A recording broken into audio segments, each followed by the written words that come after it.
4e défaite de suite, donc on est vraiment dans le dur là au niveau de la série. Et puis c'est dur à encaisser le fait de l'écart final, le 12 points, il est pas à l'image de la rencontre, mais c'est à l'image, j'ai envie de dire, de notre équipe qui manque de tête, et qui apprend pas de ses erreurs et qui manque de tête. C'est toujours la même histoire depuis 4 matchs. Des petits détails à droite à gauche auxquels on prend pas soin. C'est une perte de balle, c'est un petit retard sur un écran, c'est ça, c'est notre équipe cette année. Moi, je trouve qu'Orléans, ils sont plus complets, et plus consistants que nous. Nous, on a un équilibre qui est un peu particulier dans notre équipe cette année. On a des manques, et c'est un petit peu là-dessus que voilà, je vous disais, on va réfléchir et qu'est-ce qu'on peut apporter comme modification, parce que ça va peut-être passer par là. On se met en danger en commençant comme ça parce qu'on sait. Il y a un truc qu'on a travaillé toute la semaine et puis on y est, mais sans y être. Et eux, on sait, ça peut tomber de partout. Et tu commences le premier quart-temps où tu encaisses 27 points. On s'était donné comme objectif d'encaisser moins de 75 points.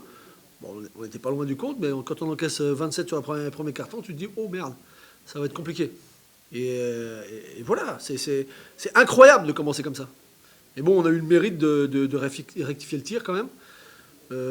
Quand on a commencé à les toucher, je le dis souvent, mais c'est la clé, quand on commence à toucher l'adversaire, quand on commence à les sortir un peu des espaces où ils veulent recevoir le ballon, c'est plus pareil. Et la deuxième mi-temps, c'est autre chose. Quand tu encaisses 32 points sur la deuxième mi-temps, tu as quand même plus de chances de l'emporter. Hein. Parce qu'il ne faut pas chercher. Hein. Oui, on va parler de certains paniers et compagnie. Hein. C'est les 32 points que tu encaisses en deuxième mi-temps, c'est grâce à ça que tu gagnes. Je n'aime pas parler individuellement de certains joueurs, mais je vais vous nommer quand même 2 joueurs qui ont mis 0 points, qui sont Giovanni Nyangé et Maëla Moutoualé. Ils ont été tellement précieux, les mecs. 0 points, ils ont mis chacun. Donc à eux deux, ils ont mis 0 points. Mais ils ont tourné le match.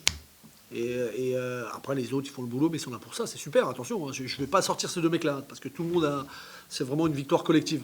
Mais même Kadri Mondadze, il a joué que 7 minutes, mais il a fait du vrai boulot défensif. Et c'était avec ça qu'il fallait... Cette équipe de Gravelines, pardon, c'est en défense. Et c'est en défense qu'on a gagné le match. Donc je suis plutôt super satisfait.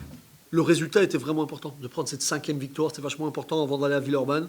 On va pouvoir couper pendant 2 jours, là, parce qu'on joue dimanche prochain, pas avant. Puis on va aller à Villeurbanne sans pression. Donc ce match-là, il était super important. Et je pense que le public a apprécié le match. Je ne sais pas ce que vous avez pensé, mais j'ai trouvé le match plutôt agréable à regarder, moi. Voilà, j'ai vu des mecs solidaires et des mecs concernés, des matchs qu'on a envie de voir, en fait.